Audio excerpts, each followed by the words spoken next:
वाला जीवन की कब होगी कदर मालूम नहीं। इंसान को वाला जीवन की कब होगी कदर मालूम नहीं। इंसान को वाला जीवन की कब होगी कदर मालूम नहीं। और भागे आएंगे लाखों इस दर पे बशर मालूम नहीं।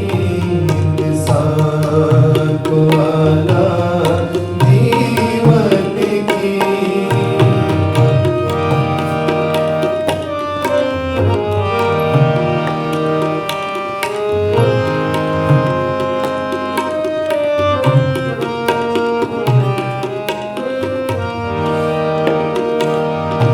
जीवन के असली मकसद से इंसान सभी नावाकिफ है।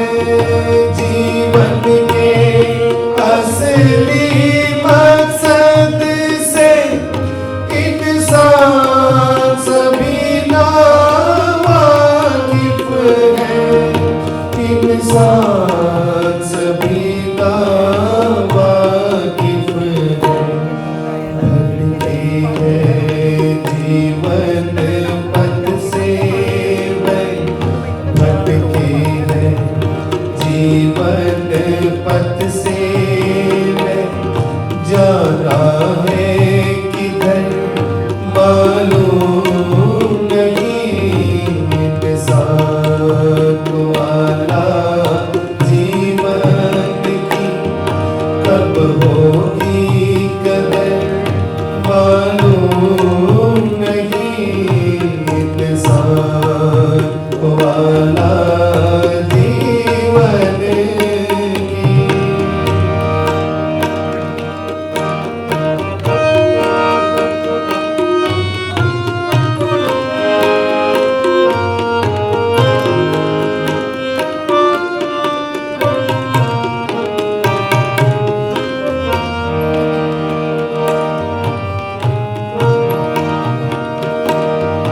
भगवान के दर पे आकर के बिगड़े इंसान संवरते हैं।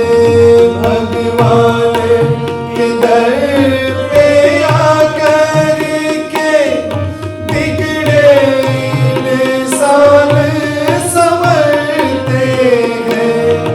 बिगड़े संवरते हैं। बदकिस्मत है बेचारे वो बदकिस्मत है बेचारे वो जिनको ये दर्द मालूम नहीं। इंसान को वाला जीवन की कब होगी कदर मालूम नहीं। इंसान को वाला जीवन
वर्षों से इंसान की फितरत अक्सर हैवानी है। लाखों वर्षों से इंसान की फितरत अक्सर हैवानी है। फितरत अक्सर हैवानी है। अभी देवराज की मंजिल का, अभी देवराज की मंजिल का कितना है सफर मालूम नहीं। इंसान को आला जीवन की कब होगी कदर मालूम नहीं। इंसान को आला जीवन की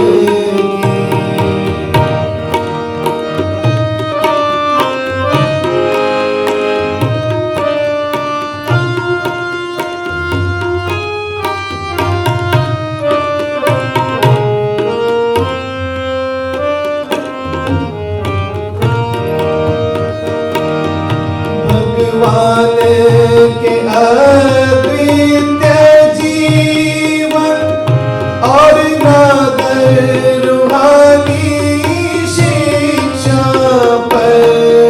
भगवान के अद्वितीय जीवन और नादर रूहानी शिक्षा पर। और नादर रूहानी शिक्षा पर दुनिया के सारे लोगों को, दुनिया के सारे लोगों को कब होगा फख्र मालूम नहीं। इंसान को आला जीवन की कब होगी कदर मालूम नहीं। इंसान को आला जीवन की अजमत भगवान के कारज की दुनिया पर आखिर चमकेगी।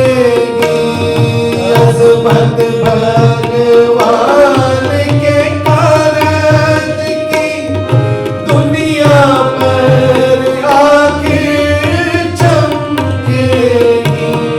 दुनिया पर आखिर चमकेगी। वो समय मुबारक आएगा, वो समय मुबारक आएगा। कब शौक मगर मालूम नहीं। इंसान को आला जीवन की कब होगी कदर मालूम नहीं। और भागे आएंगे लाखों इस दर पे बशर मालूम नहीं। इंसान को आला जीवन की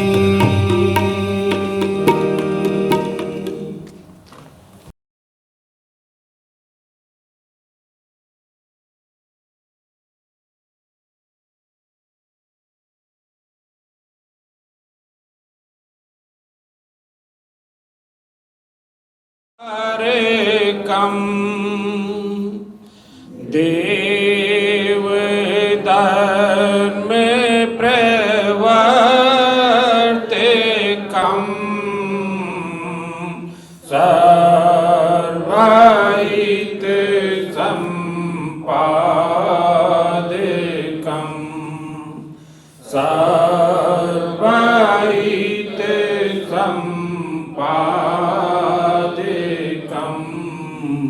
त्रिदेव गुरु नमाम्यहम्।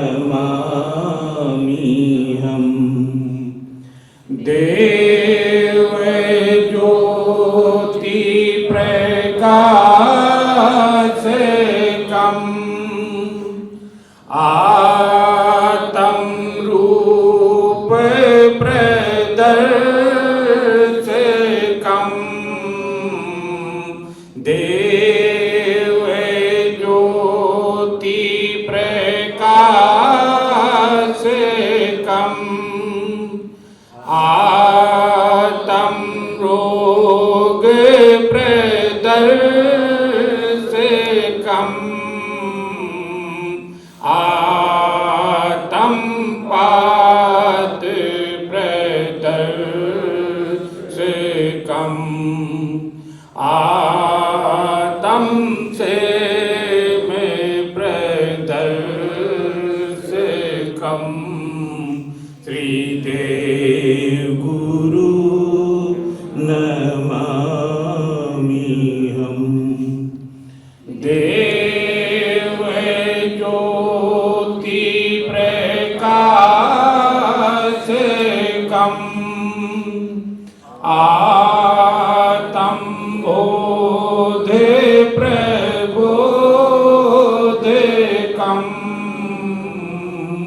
देव ज्योति प्रकाशकम् आत्म ज्ञान प्रबोधकम् सत्य धर्म प्रबोधकम् देव धर्म प्रबोधकम् श्रीदेव गुरु नमाम्यहम्। देव तेज प्रकाशकम्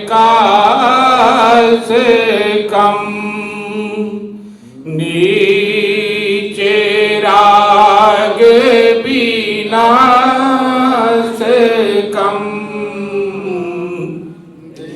देव तेज प्रकाशकम् नीचे घृणा विनाशकम् सत्य मोक्ष प्रदायकम्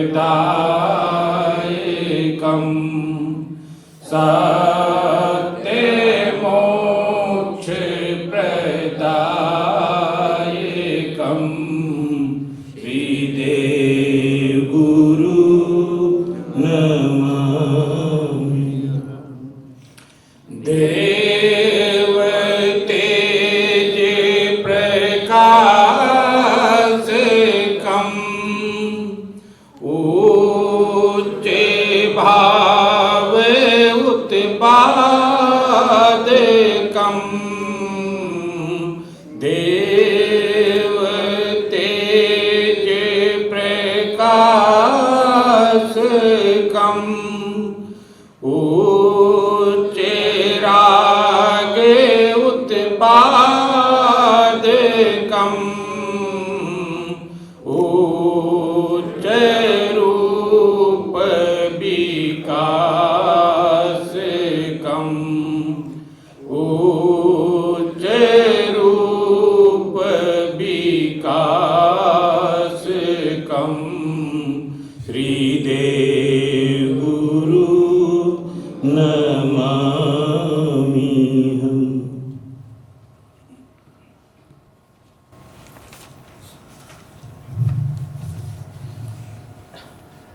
हे देव गुरु भगवान, आप देव जीवनधारी देवात्मा हैं, देव धर्म के प्रवर्तक हैं, सत्धर्म के प्रवर्तक हैं और सब मनुष्य आत्माओं का भला चाहने वाले हैं। हम आपके ऐसे महान देव रूप को सम्मुख लाकर बारंबार आपको प्रणाम करते हैं। हे भगवान, आपके भीतर विलक्षण देव ज्योति का प्रकाश और विकास हो। आप अपनी देव ज्योति की किरणों से अधिकारी मनुष्य आत्माओं को उनके गठन प्राप्त रूप, उनके रोगों को और रोगों से पतन से और आगे उनसे रोगों से निकलने के लिए कुशल को दिखाते हैं और उससे भी आगे आत्मा का बोध, आत्मा का ज्ञान, सत्धर्म व देव धर्म का बोध कराते हैं। आपके ऐसे महान देव रूप को सम्मुख लाकर हम तुझ आपके श्री चरणों में बारंबार प्रणाम करते हैं। हे भगवान, आपके भीतर देव देश का प्रकाश और विकास हुआ है। आप अपने देव देश से अधिकारी मनुष्य आत्माओं को नाना नीच रागों व नीच घटनाओं का विनाश करते हैं। वे उनके अंदर उच्च भाव, उच्च अनुराग को पैदा करके उनका सच्चा और उच्च विकास करते हैं। आपके ऐसे महादेव रूप को सम्मुख लाकर हम तुझ आपके श्री चरणों में बारंबार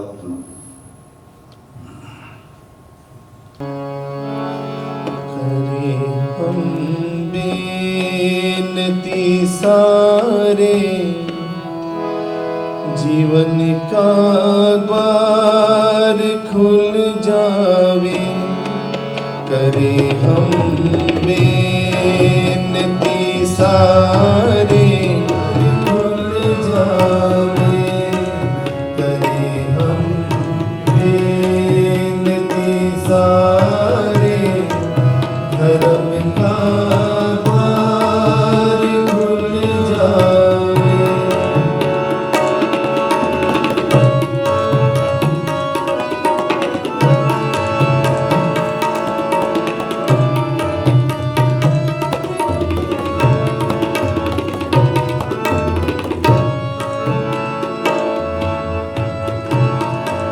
चहुदिग पाप अग्नि से जो घर घर जलती है रूहें। चहुदिग पाप अग्नि से जो घर घर जलती है रूहें। चहुदिग पाप अग्नि से जो घर घर जलती है रूहें। इन्हें बचने का उससे अब महाअधिकार मिल जावे। इन्हें बचने का उससे अब महाअधिकार मिल जावे। सेवक बनने का इन सबको महाअधिकार मिल जावे। करे हम बेनती सारे, जीवन का द्वार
बनने का इन सबको महाअधिकार मिल जावे।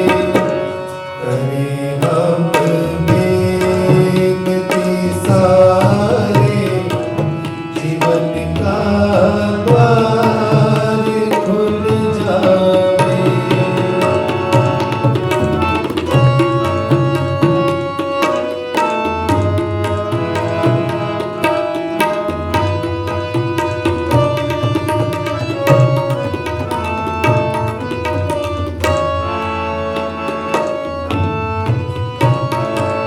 सेवक बनना जो देव गुरु का महासौभाग्य है जग में। सेवक बनना जो देव गुरु का महासौभाग्य है जग में। सेवक बनना जो देव गुरु का महासौभाग्य है जग में। उसे पाने का इन सबको महाअधिकार मिल जावे।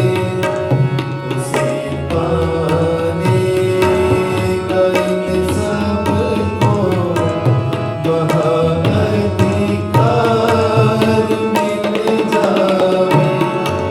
सेवक बनने का इन सबको महाअधिकार मिल जावे। करें हम बेनती सारे, जीवन का द्वार खुल जावे। जीवन का द्वार खुल जावे।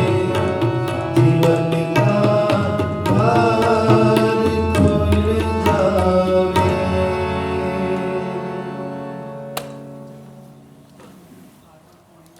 मेजॉरिटी मिथ्या विश्वासों में, मिथ्या कर्मों में इतनी उलझी हुई है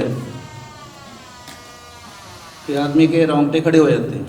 कम से कम हम लोगों के जो गुरु महाराज की शरण में आ चुके हैं, मिथ्या विश्वासों से कुछ मुक्ति हो चुकी है, हमारी कल्पना से बाहर की बातें हैं वो जो करते हैं, और दुखी हो रहे हैं, दुखी भी हैं। मिथ्या कर्म करके कोई इंसान सुखी नहीं रह सकता, लेकिन सुख कैसे मिलेगा ये उनको पता ही नहीं। तो गुरु महाराज ने जैसे कहा है कि एक दिन देवराज आएगा, ये इंसान की मजबूरी है।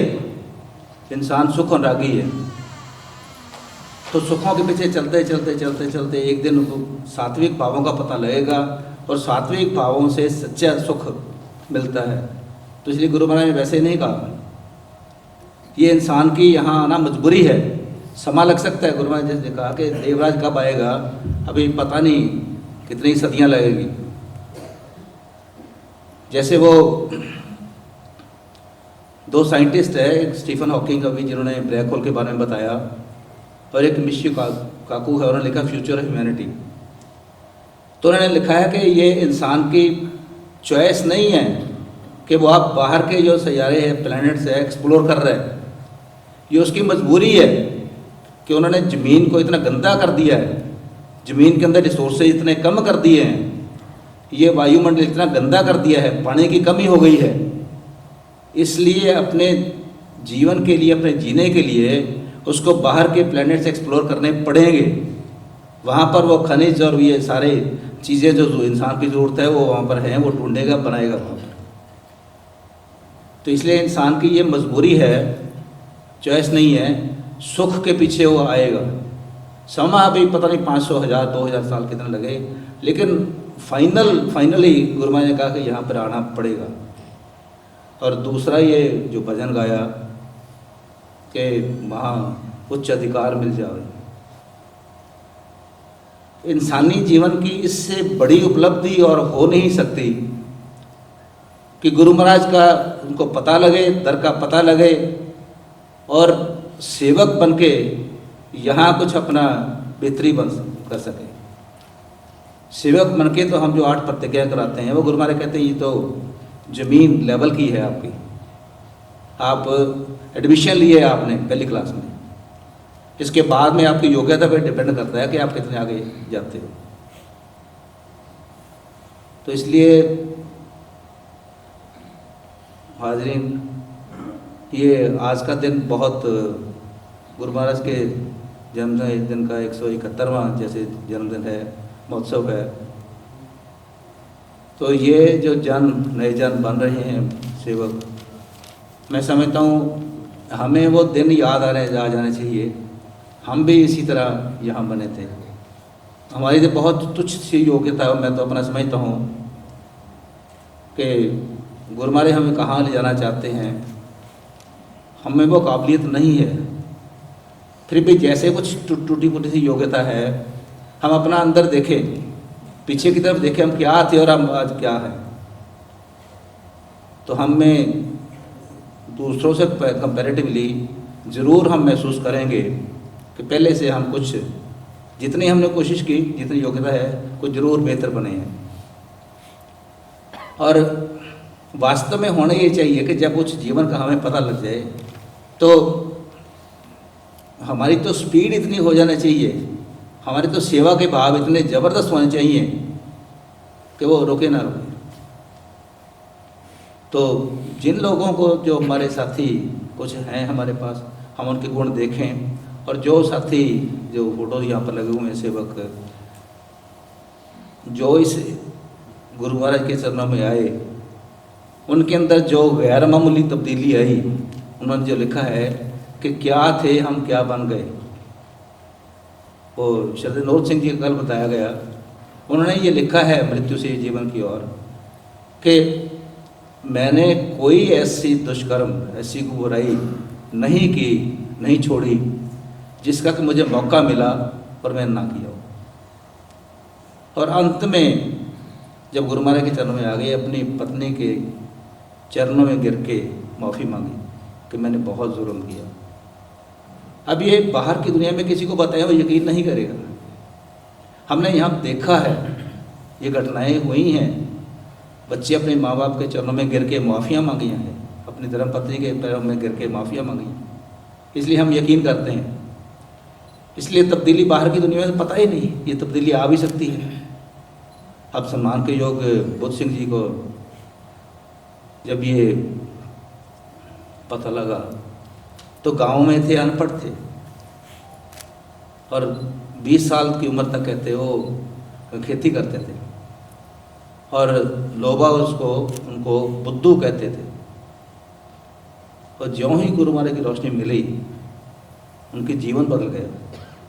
और जब वो सभाएँ कराने लगे तो लोबा कहने लगे ये इनकी क्वालिफिकेशन क्या है, कम से कम एमए तो होंगे ये। जब समाज में आके थोड़ा बहुत उन्होंने हिंदी उर्दू वगैरह सीख लिया था। तो ऐसे ही भाई मोहन देव जी,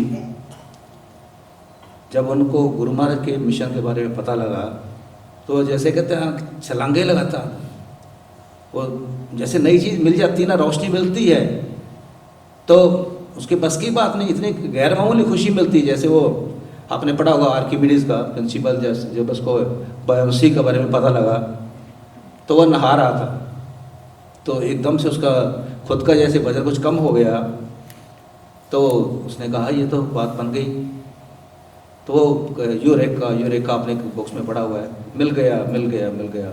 और वो पता ही नहीं, खुशी इतनी हुई तो नंगा ही वो दौड़ पड़ा शहर की तरफ बताने के लिए कि मैंने वो खोज लिया है, मुझे वो मिल गया है।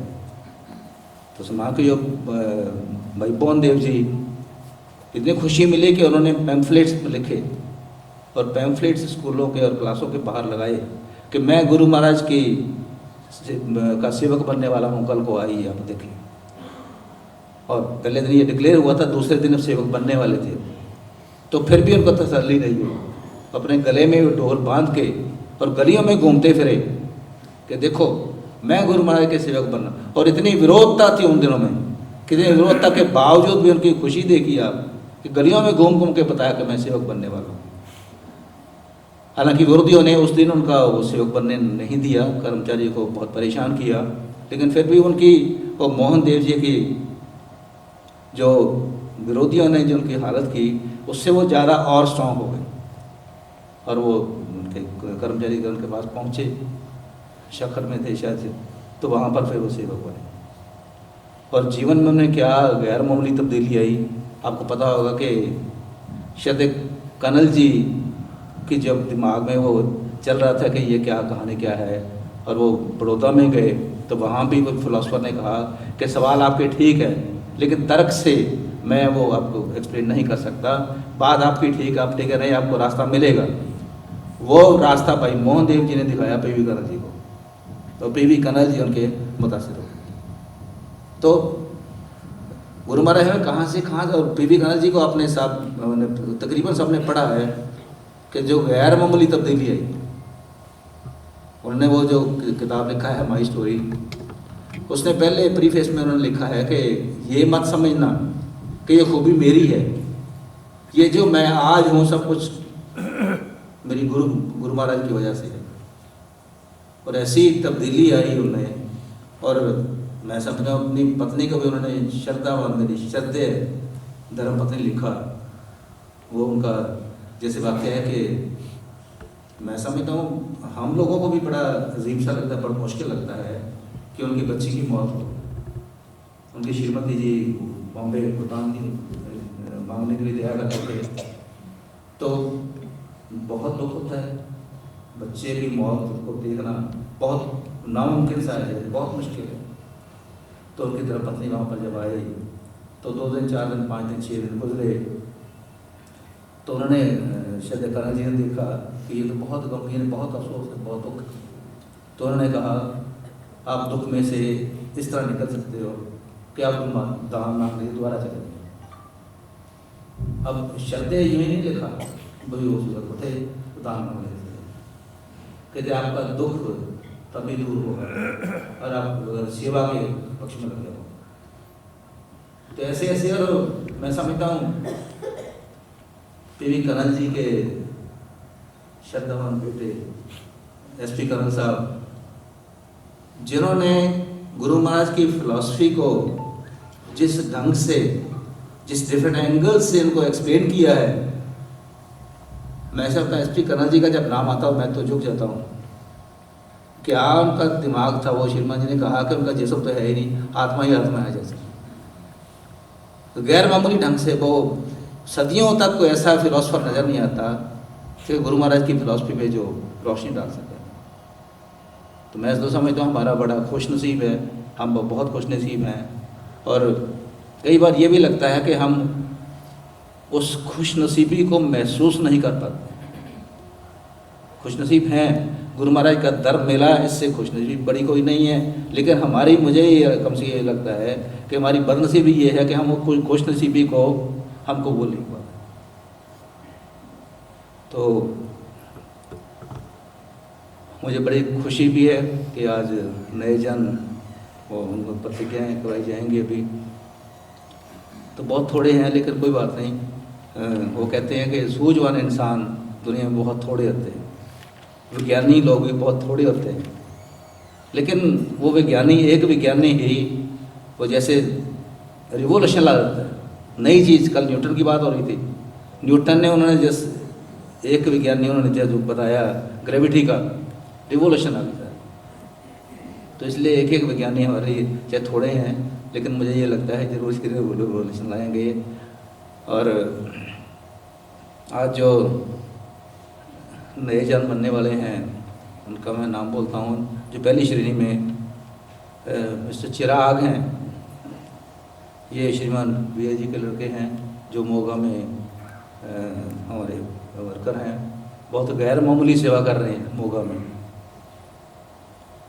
सारा मोगा एरिया वहाँ पर जो हमारा विकासालय है सारा ने संभाला हुआ है और बहुत बात तरतीब साफ सुथरे रखा हुआ है और दिन रात मेहनत करते रहते हैं।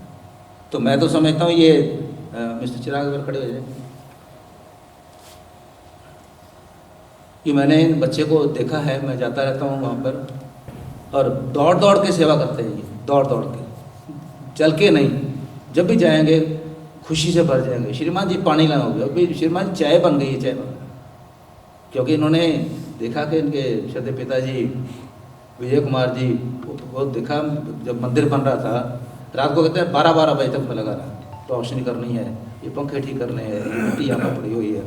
और मैंने कहा श्रीमान जी कुछ पौधे थोड़े से लगा लें अपने फूलों के लिए।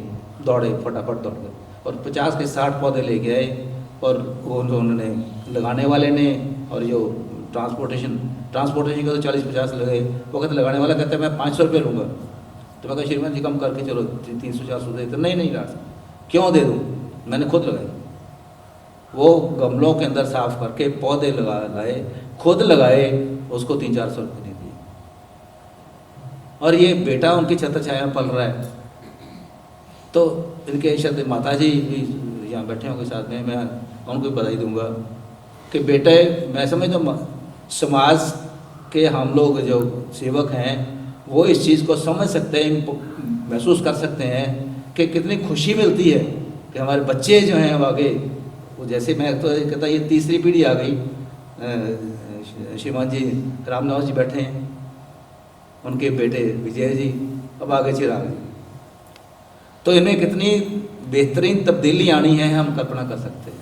जिस वातावरण में ये बच्चे पले हैं, इन्होंने कभी नशे का ना वो मिथ्या विश्वास का कभी पहलू देखा ही नहीं।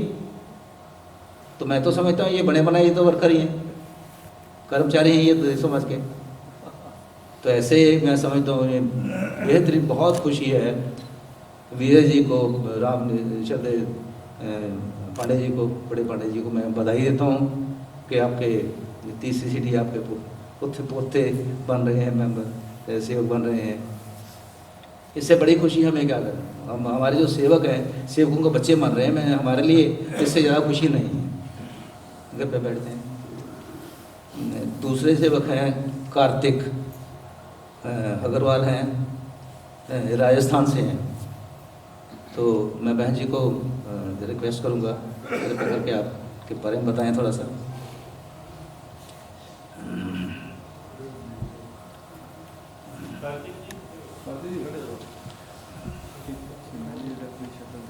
कार्तिक जी घूम जाओ, हाथ जोड़ो, जब अब सबने पहचान लिया।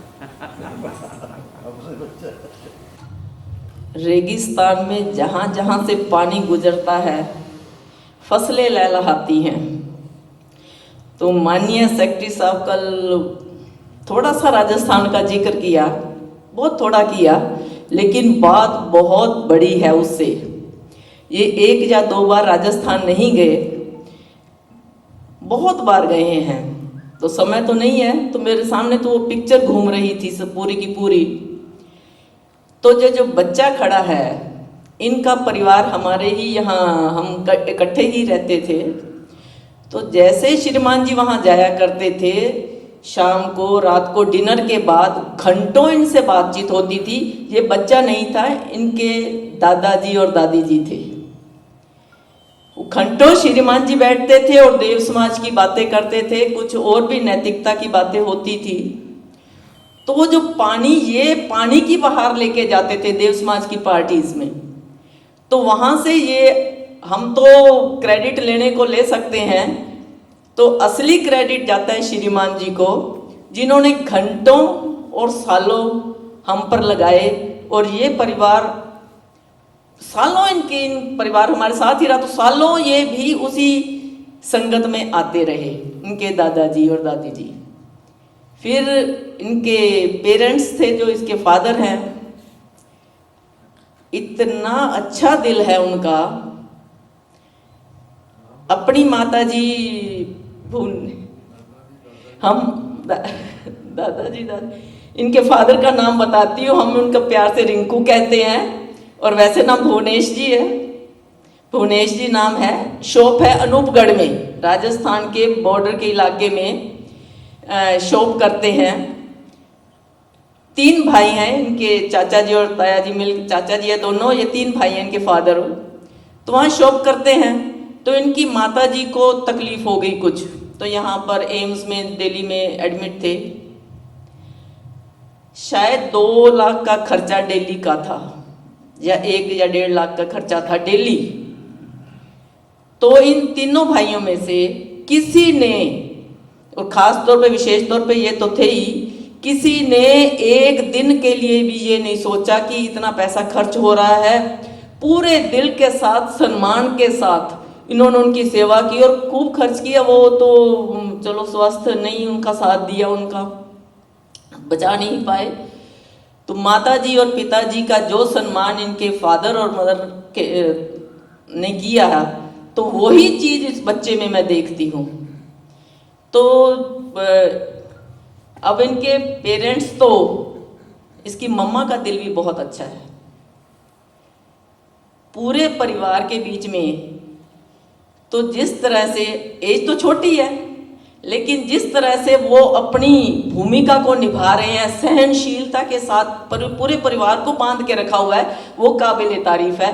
तो ये चीज़ें इस बच्चे में भी आई हैं। मैं देखती हूँ कि अपने पेरेंट्स का ये हाथ भी बटाता है।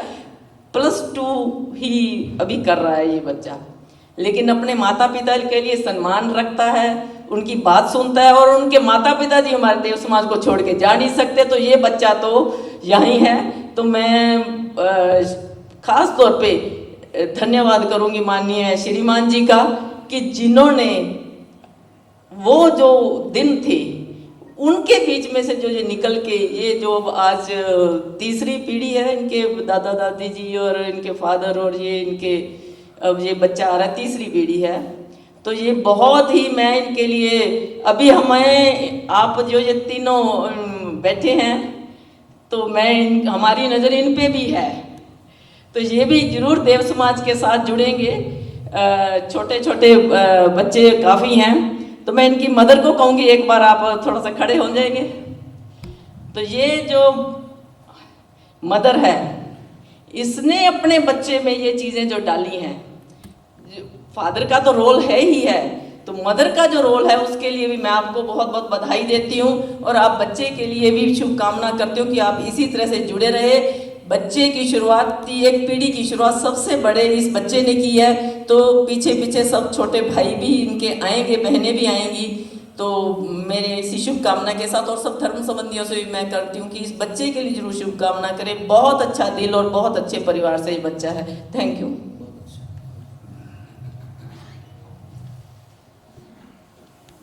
तो अब हम ये पहली श्रेणी के लिए प्रतिज्ञा कराएंगे, तो कृपा करके आप खड़े हो जाएं। ये पहली प्रतिज्ञा गुरु महाराज भगवान देव आत्मा के बारे में है, जिन्होंने कि ये हमें गाइड करने के लिए सोसाइटी बनाई है। तो भगवान देव आत्मा के संबंध में ये मैं बोलूँगा, पीछे आप बोलते रहेंगे, तो कृपा करके। भगवान देव आत्मा के संबंध में मैं इस मूल वाक्य पर विश्वास करता हूँ, अर्थात एको ही देवात्मा सत्यदेव सदैव ज्योतिर्तेजस्य सूर्य सएव एक सधर्म शिक्षकम सर्वांग आत्मिक कल्याण करता। अर्थ एकमात्र देवात्मा ही सच्चे देवता व सत्यदेव है। वह देव ज्योति और देव तेज के सूर्य हैं। वही एकमात्र सत्य धर्म के शिक्षक हैं, और वही अधिकारी मनुष्यात्माओं के सर्वांग कल्याण करता है। नंबर 1, नेचर में मनुष्य के जगत के लाखों वर्षों के विकास क्रम में भगवान देवात्मा में सब प्रकार के सत्यों और सब प्रकार के हितों के प्रति जिन पूर्ण अनुराग शक्तियों और उनके विरुद्ध सब प्रकार की मिथ्याओं और सब प्रकार के अहितों के प्रति जिन पूर्ण घृणा शक्तियों का विकास हुआ है, उनकी यह सब अनुराग और घृणा शक्तियाँ सच्ची और अद्वितीय देव शक्तियाँ हैं। और अद्वितीय देव शक्तियाँ हैं और इन सच्ची एवं सच्ची और अद्वितीय देव शक्तियों की अद्वितीय देव शक्तियों की वर्तमानता समानता के कारण के कारण वही एकमात्र वही एकमात्र सत्य देव या सच्चे देवता है। सत्यदेव व सच्चे देवता है और इसीलिए और इसीलिए मैं मैं एकमात्र एकमात्र उन्हीं को सत्य देव मानता हूँ उन्हीं को सत्यदेव मानता हूँ और और उनकी सच्ची और अद्वितीय देव शक्तियों से उनकी इन सच्ची और अद्वितीय देव शक्तियों से रहित रहित ईश्वर ईश्वर परमेश्वर परमेश्वर परमात्मा परमात्मा ब्रह्मा वह गुरु ब्रह्मा व गुरु हरि शिव शंकर हरि शिव शंकर विष्णु रामकृष्ण विष्णु राम कृष्ण अल्लाह खुदा लॉर्ड अल्लाह खुदा लॉर्ड गॉड गॉड जरदुष्ट आदि जरदुष्ट आदि के नाम से के नाम से जो देवता कहलाते हैं जो देवता कहलाते हैं अथवा अथवा लक्ष्मी पार्वती लक्ष्मी पार्वती दुर्गा काली दुर्गा काली शीतला कालका शीतला कालका ज्वालामुखी नैना ज्वालामुखी नैना आदि के नाम से आदि के नाम से जो देवियां कहलाती हैं जो देवियाँ कहलाती हैं उन सबको उन सबको मैं मैं मिथ्या देवते और मिथ्या देवियां मानता हूँ। मिथ्या देवते और मिथ्या देवता मानता हूँ सत्य देव सत्यदेव भगवान देवात्मा की भगवान देवात्मा की सच्ची आत्मिक पूजा सत्य आत्मिक पूजा के भिन्न के भिन्न सब प्रकार के सब प्रकार के मिथ्या देवतों मिथ्या देवतों और सब प्रकार की और सब प्रकार की मिथ्या देवियों मिथ्या देवियों के संबंध में संबंध में महिमा महिमा व स्तुति वस्तुति व वंदना व वंदना व प्रार्थना व प्रार्थना आदि सूचक जो जप आदि सूचक जो जप पाठ भजन उदास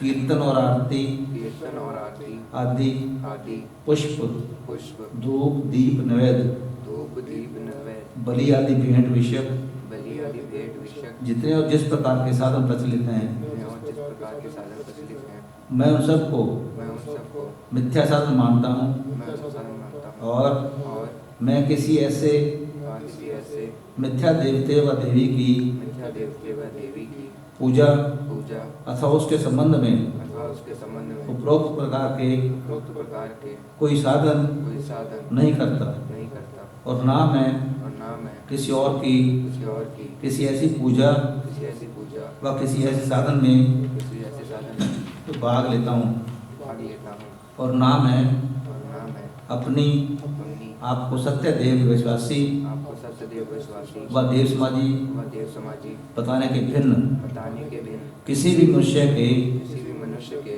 सम्मुख सन्मुख किसी और किसी और संप्रदाय के धर्मत संप्रदाय के धर्म का विश्वासी मानता हूँ। का विश्वासी मानता हूँ। भगवान देवात्मा में भगवान देवात्मा में उनकी देव शक्तियों के विकास से उनके देव शक्तियों के विकास से जिस सच्ची और अद्वितीय देव ज्योति जिस सच्ची और अद्वितीय देव ज्योति और जिस सच्चे और अद्वितीय देव तेज का विकास हुआ है जिस सच्चे और अद्वितीय देव तेज का विकास हुआ है उन्हें उन्हें प्राप्त होने के कारण प्राप्त होने के कारण भगवान देवात्मा को ही भगवान देवात्मा को ही मैं आत्मिक जगत का सूर्य मानता हूँ मैं आत्मिक जगत का सूर्य मानता हूँ।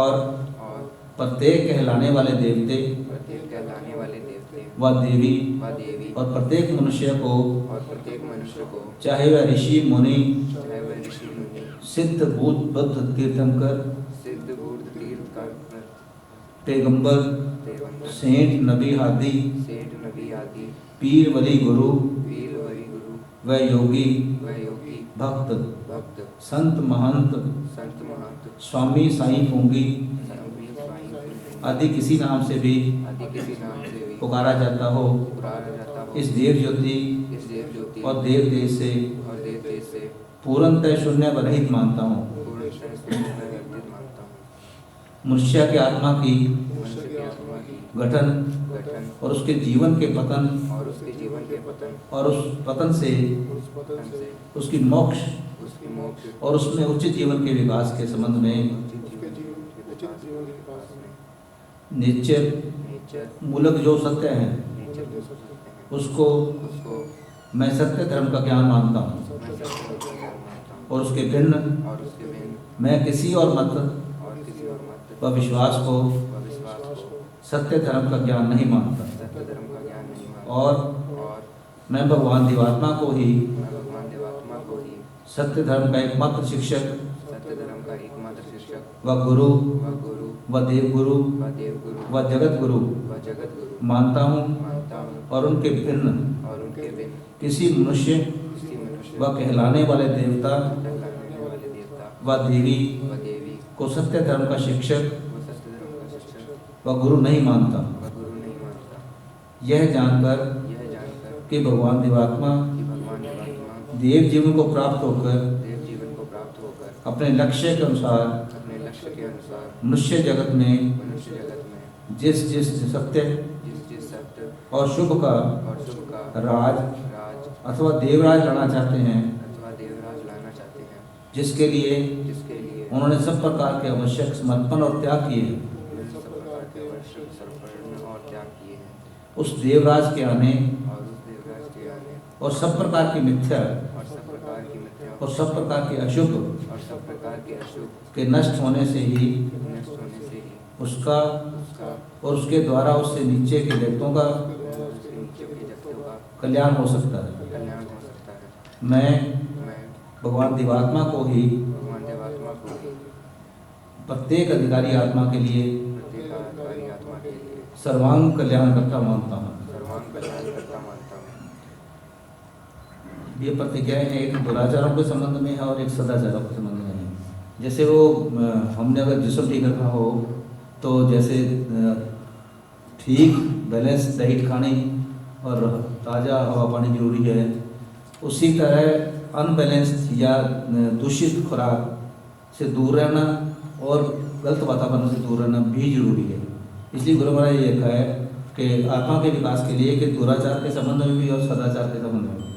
तो दुराचारों के संबंध में मैं देव समाज के मैं देव समाज के नियत दुराचारों से दुराचारों से 3 मास 3 मास पहले से विरत हो चुका हूँ विरत हो चुका हूँ और मैं आगामी काल में आगामी काल में भी भी उनसे विरत रहने के लिए उनसे विरत रहने के लिए निम्नलिखित प्रतिज्ञा करता हूँ। निम्नलिखित प्रतिज्ञा करता हूँ। मैं मैं केवल नशे के लिए ही मनुष्य के लिए ही किसी नशेदार किसी नशेदार चीज चीज यथा भांग अफीम शराब यथा भांग अफीम शराब तंबाकू चरस चंडू तंबाकू चरस चंडू और कोकेन आदि का और कोकेन आदि का आप सेवन नहीं करूँगा आप सेवन नहीं करूँगा अथवा अथवा इसी अभिप्राय के लिए इसी अभिप्राय के लिए इन वस्तुओं में से इन वस्तुओं में से कोई वस्तु भी कोई वस्तु भी किसी और को नया आप दूंगा किसी और को नहीं दूंगा और नया किसी और से दिलाऊंगा। मैं किसी और से दिलवाऊंगा। दूसरी है मैं मांस में अंडे मैं वास्तव में व उनकी बनी हुई कोई चीज वस्तु नहीं खाऊंगा उनसे बनी हुई कोई चीज वस्तु नहीं खाऊंगा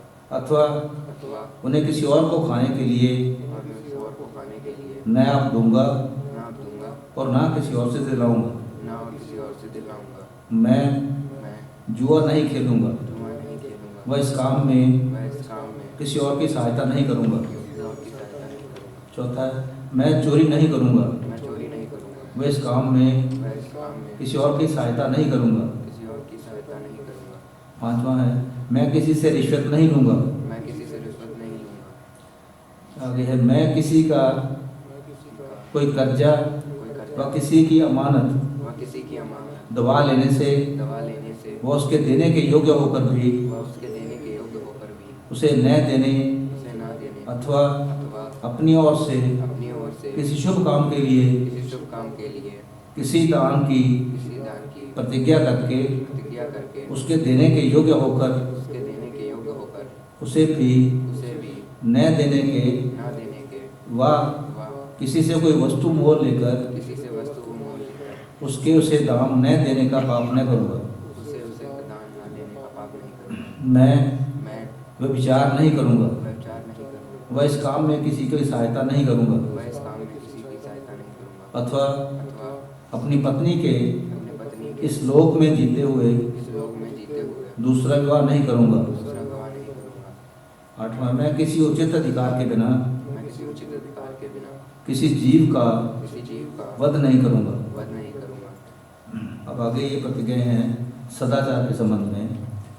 मैं ये जानकर मैं ये जानकर कि सत्कर्मों के करने के कि सत्कर्मों के करने के योग्य होकर योग्य होकर ही कोई जन की हुए जन सदाचारी सदाचारी व श्रेष्ठ बन सकता है, व श्रेष्ठ बन सकता है। यह प्रण करता हूँ यह प्रण करता हूँ कि मैं कि मैं निम्नलिखित सत्कर्म किया करूँगा। निम्नलिखित सत्कर्म कराता हूँ। मैं भगवान देवात्मा के मैं भगवान देवात्मा के वार्षिक जन्म महोत्सव वार्षिक जन्म महोत्सव में यथासाध्य में यथासाध्य योग दिया करूंगा। योग दिया करूंगा। दूसरा है, मैं भगवान देवात्मा मैं भगवान देवात्मा और उनके भिन्न और उनके भिन्न अपने और सब बड़ों के सब बड़ों के संबंध में संबंध में उचित सम्मान प्रदर्शन करूंगा। उचित सम्मान प्रदर्शन करूंगा। अर्थात उन्हें आप प्रणाम करूंगा, प्रणाम करूंगा। उनका नाम सम्मानपूर्वक लूंगा उनका नाम सम्मानपूर्वक लूंगा और उनसे संबंधित उनसे संबंधित किसी बात का वर्णन भी किसी बात का वर्णन भी सम्मानपूर्वक करूंगा सम्मानपूर्वक करूंगा और अपने अपने पारिवारिक जनों को भी पारिवारिक जनों को भी इसी प्रकार की शिक्षा दूंगा। इसी प्रकार की शिक्षा दूंगा। तीसरा है, मेरे लिए देव समाज की देव समाज के जिन जिन सभाओं में जिन जिन सभाओं में योग देना आवश्यक होगा योग देना आवश्यक होगा उनमें मैं यथासाध्य योग देकर लाभ उठाऊंगा। मैं यथासाध्य योग देकर लाभ उठाऊंगा। चौथा है, मैं अपने भिन्न मैं अपने भिन्न यथासाध्य यथासाध्य अपने पारिवारिक जनों को अपने पारिवारिक जनों को भी देव समाज की मैं देव समाज की सभाओं में लाऊंगा कि जिससे जहाँ तक संभव हो वह भी उन कुछ प्रभावों से लाभ उठा सके। ये आगे थोड़ी सी ये लिए दान के लिए है। मैं यह प्रतिज्ञा करता हूँ कि मैं प्रति वर्ष देव समाज के विविध हितकर कामों के लिए कम से कम 100 रुपये नियत दान दिया करूँगा। दूसरा, मैं अपना प्रति वर्ष का नियत दान जहाँ तक हो सकेगा शीघ्र से शीघ्र उसी वर्ष के अंदर अदा करूँगा। तीसरा है, मैं जब देव समाज संबंधी किसी कार्य के लिए अपनी ओर से किसी और दान की भी प्रतिज्ञा करूँगा तब जहाँ तक हो सकेगा उसी समय अथवा शीघ्र से शीघ्र उसी वर्ष के अंदर दे दूंगा। मैं सामाजिक पत्रों का ग्राहक होने की दिशा में उनके दाम प्रति वर्ष पेशगी व शीघ्र से शीघ्र उसी वर्ष के अंदर अदा करूंगा। अब ये सूचना है, ये मैं पढ़ूंगा। पहली श्रेणी के जो मेंबर आप धन न कमाते हों वह किसी और के आश्रित होंगे, किसी और से आश्रित होंगे, वह यदि 100 रुपये नियत दान न दे सकते हों तो उनसे कम 20 रुपये वार्षिक नियत दान दिया जाएगा। दूसरा है, यदि कोई मेंबर रुपये की तंगी के कारण आप भी 100 रुपये नियत दान न दे सकता हो तो उसका नियत दान देव समाज प्रबंध कारिणी परिषद की मंजूरी से कम भी हो सकेगा, परंतु 20 रुपये वार्षिक नियत दान अवश्य दिया जाएगा। यदि कोई जन अपनी श्रेणी संबंधी प्रतिज्ञाओं में से किसी प्रतिज्ञा को भंग करेगा व कोई और ऐसी विशेष बात करेगा कि जिससे देव समाज के गौरव को कोई हानि पहुंचती हो तो वह देव समाज के मेंबरी से स्थगित किया जाए, वह अलग किया जाएगा। देव समाज के मेंबरों के लिए आवश्यक है कि दुराचारों से बचे रहने के संबंध में अपनी प्रतिज्ञाओं में से किसी कमी भी किसी के संग भंग होने पर अथवा किसी साथी सेवक की किसी ऐसी प्रतिज्ञा के भंग होने पर उसके विषय में वे तत्काल मंत्री देव समाज मोगा या अपने क्षेत्र मंत्री देव समाज चंडीगढ़ या अपने क्षेत्र परिचालक को उसका पता देंगे। चौथा है, देव समाज का वर्ष पौषवदी प्रतिपदा से प्रारंभ और ग्राहन शुद्धि परिणाम को समाप्त होता है और इन 12 महीनों के भीतर जब किसी महीने में भी कोई जन देव समाज का मेंबर बनेगा तब उसका उपरोक्त दान उसी वर्ष का दान समझा जाएगा। देव समाज के मेंबरों और अन्य अधिकारी जनों के लड़के व उनकी लड़कियां अपने माता पिता व अभिभावक की अनुमति से 14 वर्ष के वयस से लेकर 18 वर्ष के वयस के अंदर भी इस श्रेणी की मेंबरी में ग्रहित हो सकते हैं। छठा था, इस प्रतिज्ञा पत्र की सब प्रतिज्ञाएं जैसे देव समाज के प्रत्येक पुरुष मेंबर के लिए हैं वैसे ही उनमें क्रिया आदि के लिए कोई शब्द बदल कर वे सब प्रतिज्ञाएं प्रत्येक स्त्री मेंबर के लिए भी हैं। तो मैं आज आप दोनों को गुरु महाराज के इस मिशन में सेवक के रूप में मैं गुरु महाराज के 171वें जन्म दिवस पर अब सेवकी में ग्रहण करता हूँ और आपके लिए शुभकामना करता हूँ कि आप जीवन के हर पक्ष में जहाँ तक संभव हो सके हर पक्ष में अपना विकास कर सके।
सम्मान कियो जन संबंधियों, मैं भी अपना बड़ा सौभाग्य समझता हूँ कि ऐसे जन के विषय में हमें परिचय कराने के लिए सौभाग्य मिला है, जिसको आप जब सुनेंगे तो खुद अनुभव करेंगे कि वो कितनी ऊंची हस्ती है। तो मेरा संपर्क मैं शुरू में जब 1980 में विकासालय में विकासार्थी बन के आया था, उस समय से मैं इनको देख रहा हूँ। इनके स्वभाव को भी देख रहा हूँ, इनसे बातचीत भी होती रहती थी और एक शायद आप लोगों को कभी ऐसा मैंने भी नहीं बताया होगा या किसी को बताते भी नहीं हैं कि जब मैं विकासालय में आया था तो चूंकि मैं संस्कृत से में किया था तो ये बीए में संस्कृत सब्जेक्ट लिए थे। कुछ दिन मैंने इनको संस्कृत पढ़ाई थी, तो उस समय इनके स्वभाव को देखा था, इतना हंसमुख स्वभाव और इतनी इंटेलिजेंसी कि दोबारा हमको पढ़ाना नहीं पड़ा कि क्या है, और नंबर 6 आ गए। इंटेलिजेंसी का भी मैं बता रहा हूँ थोड़ा। दूसरा, इनको जो किसी भी व्यक्ति के विकास के लिए जो बताया जाता है, जो समाज की शिक्षाओं में बताया जाता है, वैसे भी बाहर भी बताते हैं। 2 चीज़ें आवश्यक होती हैं, एक अनुवांशिकता, हेरिडिटी जिसको कहते हैं, दूसरा वातावरण। तो अब विकास के लिए जो अनुवांशिकता है वो इनकी किस स्टैंडर्ड की है, जो लोग नहीं जानते हैं उनकी जानकारी के लिए मैं बताना चाहता हूँ। हमें जन्म लेने पर हमारे विकास में हमारे अंदर जो गुण आते हैं वो माता पिता से, दादा दादी से, नाना नानी से आते हैं। तो अगर ऊपर की पीढ़ी से शुरू करें तो नाना नानी से इनके नाना श्रद्धेय श्रीमान डॉक्टर इकबाल सिंह, जो खुद उप कर्मचारी थे, और जिन लोगों ने देखा है उनकी व्याकुलता को, उनके कामों को, वो सब जानते हैं कि कितने उत्साह से रहते थे, कितनी उम्र में बीमार होने के बाद भी उत्साह से रहते थे, क्योंकि हमको भी 2-3 साल उनके साथ काम करने का सौभाग्य मिला है। वो अनुवांशिकता मिली है तो इनके अंदर भी आप उत्साह देखते हैं, सेवा का, काम का सारा उत्साह देखते हैं। आगे माता पिता, माता जी सब आप जानते हैं, देव समाज का शायद ही कोई ऐसा जन हो जो उनको न जानता हो या बाद में आए उनको न सुना हो। श्रीमती बलजीत जी,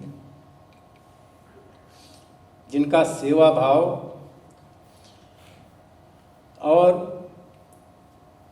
किसी के भी प्रति, ये नहीं कि सेवा केवल, कुछ लोग ऐसे भी होते हैं जो पक्षपातवश या अपने संबंधित लोगों की सेवा करते हैं, और जो परोपकारी होते हैं वो इस पक्ष में नहीं जाते हैं, विश्व का कोई भी वो सेवा के लिए तैयार रहते हैं। तो वो सर्वव्यापी सेवाकारी थी। उनकी बेटी है, पिता माननीय सेक्रेटरी साहब की बेटी हैं, और इनके माता पिता के विषय में भी आप लोगों ने कल भी सभाओं में सुना था कि ये दोनों लोग माता पिता एक साथ देव समाज के उप कर्मचारी बने थे, और देव समाज के इतिहास में पहले उप कर्मचारी बने थे। भविष्य के लिए भविष्यवाणी में नहीं कर सकता, शायद कोई घटना हो जाए, लेकिन दोनों लोग, इनके माता और पिता दोनों उप कर्मचारी बने थे। और इसके और आगे आप जानते हैं माननीय सेक्रेटरी साहब कर्मचारी पद पर, जो कि पद देव समाज की श्रेणियों में सबसे उच्चतम पद है। उसके लिए जो प्रतिज्ञाएं होती हैं कि सारा धन अपना सारा देव समाज को, सारा जो कुछ है हमारे पास सारा देव समाज के लिए अर्पण। तो ऐसे महान पिता की बेटी में, तो आप अगर आनुवांशिकता के विषय में देखें तो आनुवांशिकता इनकी कितनी ज़बरदस्त है ये आप अंदाज़ा लगा सकते हैं। दूसरा वातावरण का, तो जैसा मैंने बताया जन्म ही इनका देव समाज विकासालय में ही हुआ, देव समाज के स्कूलों में ही शिक्षा पाई। जितना भी सारा ही शिक्षण कार्य और जो भी इनकी सेवाएं रहीं सारी देव समाज में रहीं, कभी कहीं बाहर की कोई किसी संस्था में या कहीं सोच भी नहीं सकती। इससे और आगे डिग्री कॉलेज में इनको शिक्षण कार्य के लिए मौका मिला, तो उसके लिए पीएचडी डिग्री कंपलसरी होती है। तो जिस डिग्री कॉलेज में जो पढ़ाते हैं उनके लिए पीएचडी करना जरूरी होता है। तो आपने पीएचडी की, लेकिन विषय क्या था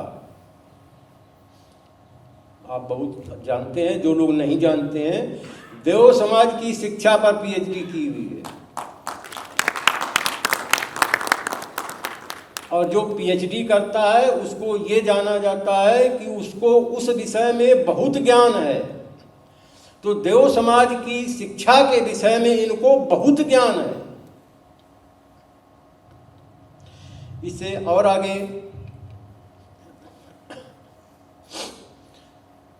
जो श्रेणी उन्नति हो रही है उसके विषय में मैं बताना चाहता हूँ। ये श्रेणियाँ जो कर्मचारी, उप कर्मचारी, उम्मीदवार कर्मचारी, ये जो बनाए जाते हैं वो केवल इसलिए कि देव समाज के लिए कार्य करें, जो लगातार केवल देव समाज के लिए कार्य करें, देव समाज के लिए कार्य करें, देव समाज के लिए ही लगातार कार्य करें। तो इनके जीवन को आप देखते हैं, इनके कार्यों को आप देखते हैं, देव समाज के लिए ही कार्य कर रहे हैं।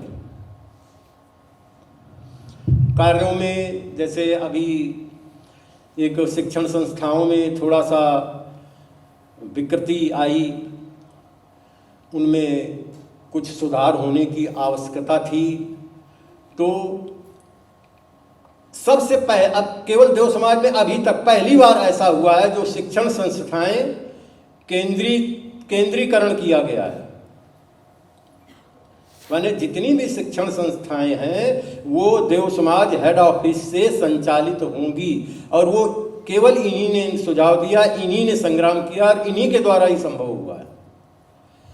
हालांकि उसके लिए अथराइज्ड माननीय सेक्रेटरी साहब हैं, लेकिन माननीय सेक्रेटरी साहब जो भी आज्ञा देते हैं, इसके विषय में अगर हम कहें तो अतिशयोक्ति न होगी कि अपने पिता की पितृभक्त ये हैं। भक्त कौन होता है? गुरु जो आदेश दे दे वही करना है, अपनी तरफ नहीं जाना कि नहीं हम भी अपना बीच में मिला दें कर दें। तो पिता जो आज्ञा दे देते हैं वही करती है। आज्ञा देना, उसके बाद में कार्य करना, वो क्षमता पर डिपेंड करता है। तो ऐसी क्षमता है कि सारा काम करती है। तो अब जितनी शिक्षण संस्थाएं हैं उनका सारा कार्य का जो संचालन होगा चंडीगढ़ के माध्यम से होगा। और इसके बाद कार्य क्षेत्र में अभी बठिंडा में आपने सुना होगा कि वहाँ पर थोड़ा विघटन उत्पन्न हुआ। तो एक आपने तो ये सुना कैसे स्टैंडर्ड में है, कैसे घर में शादी हुई है। हम जानते हैं, हमारे सामने शादी हुई थी, हम उनको इनके जो परिवार के थे उनको हम डॉक्टर वो श्रीमान राजेंद्र सिंह जी, उनको भी हम जानते हैं, उनको भी देखा है। बठिंडे में जा कर के 2 बजे रात तक थाने में बैठी रही। एक इतने स्टैंडर्ड घर की, इतने अच्छे परिवार की, इतनी पढ़ी लिखी, और वो थाने में धक्के खाते फिरे रातों में। ये आप सोच सकते हैं किस लिए? गुरु महाराज के कार्य के लिए, गुरु के कार्य के लिए। इसके एक बार नहीं कई बार इनके खिलाफ वहाँ एप्लीकेशंस दिए गए। तो एक बार नहीं, कोरोना के समय में कई बार यहाँ से चल करके वहाँ बठिंडे में थाने में अपने बयान देने के लिए गई। पुलिस जब बुलाती है किसी को तो आप रोंगटे खड़े हो जाते हैं, पुलिस ने क्यों बुलाया है, थाने में बुलाया है, क्यों बुलाया है। लेकिन ये कितने साहस के साथ क्यों गई? केवल देव समाज की रक्षा के लिए। अभी और जो कुछ ऐसा पैसों का, करोड़ों रुपयों का देव समाज का पैसा था वो फंस गया, ऐसा था, मुश्किल था कि वो मिल नहीं पाएगा। लेकिन केवल इनके प्रयासों से वो सारा रुपया देव समाज के अकाउंट में आ गया, करोड़ों रुपए थे। हाँ नहीं, केवल 18 करोड़ रुपया केवल गुड़गांव का, वहाँ का था, गुड़गांव का, वो बिल्कुल मिलना मुश्किल था। वो 18 करोड़ रुपया देव समाज का इनकी वजह से। और वो क्यों, कितनी बार यहाँ से गई, जजों से मिली, सारों से रिक्वेस्ट की, सब से किया, और वहाँ के पुलिस वालों से मिली, और जितने अधिकारी थे सब से मिली, जा करके कई बार जा करके सारा 18 करोड़ रुपया हुआ आया। इसके बाद भी कितना रुपया आया, लगभग अरबों रुपया इन्होंने देव समाज का जो डूब रहा था वो बचाया हुआ। इससे और आगे जो और अच्छा काम किया, सोलन का, आपने शायद कुछ अखबारों में एक आध बार आया था, वैसे भी बताया जाता रहा है कि सोलन में गुरु महाराज के यादगार की चीज़ें रखी हुई हैं। तो वो बहुत समय हो गया है, अब ज़्यादा देर तक कोई चीज़ कहीं रखी जाए, और आप जानते हैं कि सोलन में नमी बहुत रहती है, नमी में कोई चीज़ ज़्यादा देर तक रखी जाए तो उसमें फंगस वगैरह आ जाती है, ख़राब भी हो जाती है। घरों में देख ले, नमी में कोई चीज़ रखी खराब हो जाती है, वहाँ भी खराब होने लगी थी। बहुत लोग जाते रहे, अभी तक जाते रहे, कर्मचारी भी जाते रहे, प्रचारक भी जाते रहे, सेवक भी जाते रहे, सब देवालय में देखते रहे। लेकिन इन्होंने जिस दृष्टि से देखा कि सारी चीज़ें तो हमारे गुरु महाराज की चीज़ें खराब हो जा रही, आगे ये देखने के लायक नहीं, ये विलुप्त हो जाएंगी, चली जाएंगी, नष्ट हो जाएंगी, इनका क्या किया जाए। उनकी सुरक्षा के लिए इन्होंने कार्य किया, और वो ऐसा कार्य किया कि अब सैकड़ों वर्षों तक वो चीज़ें खराब नहीं होंगी। इससे और आगे प्रचार कार्य के लिए इनकी सभाएं जिन्होंने सुनी है उनको तो बताने की जरूरत है नहीं, कैसी सभाएं कराती हैं, वो तो सब जानते हैं कैसी सभाएं कराती हैं। अब ज्ञान की बात है, एक प्रतिज्ञा है इसमें उप कर्मचारी में कि विकासालय पास होना चाहिए। विकासालय पास किस लिए कराया जाता है? कोई बीए, बीएड, एमए, ये सब बीएड किस लिए कराए जाते हैं? कि उस विषय का पूरा ज्ञान होना चाहिए। तो गुरु महाराज की शिक्षा का ज्ञान होना चाहिए, इसलिए पुस्तकों का इम्तहान होता है। तो गुरु महाराज की शिक्षा का कितना ज्ञान है उनकी सभाओं से पता चलता है। और फिर डिग्री की बात होती है कि कहते हैं पढ़ाने के लिए बीएड ही जरूरी है, हालांकि उससे योग्य होते हैं, उनको पढ़ाने के अथराइज्ड नहीं माने जाते हैं।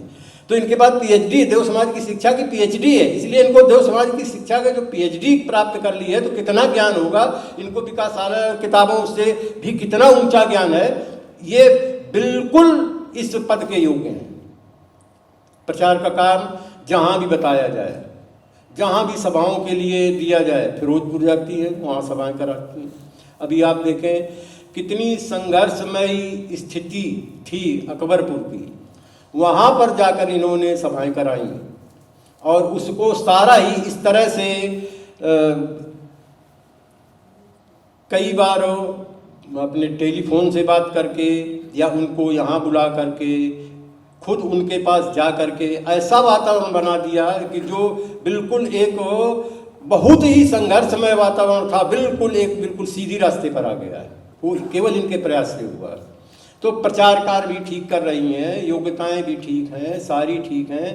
तो आप ये बिल्कुल विश्वास रखें कि जो जिस श्रेणी में ये उन्नत हो रही हैं उनकी पूरी ज़रूरत से ज़्यादा योग्यताएं इनके लिए, इसलिए बिल्कुल अच्छा है कि इनको इस श्रेणी में बनाया जाए।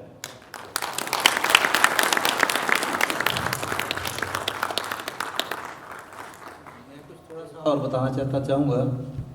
आपने सबने देखा होगा कि श्रीमान जी को जब कर्मचारी बने पिछले महोत्सव पे, तो सम्मान हमने किया, सबने झुके दिए किया।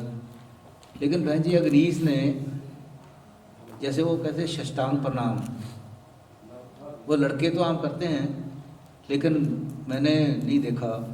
इन्होंने नीचे घुटने टेक के श्रीमान जी के पैरों में सिर रख के आंखें भरी हुई, मैंने ये देखा। इमोशनल बहुत है। कभी श्रीमान जी के सेहत के बारे में बात करते हैं तो उसी वक्त वो आंखें भर आती हैं। तो मैं समझता ये इनके अच्छे दिल की निशानी है, इमोशनल भी हैं, प्रैक्टिकल भी हैं। तो हमारा बड़ा सौभाग्य है कि हम लोग इन्हें आज प्रमोट कर रहे हैं।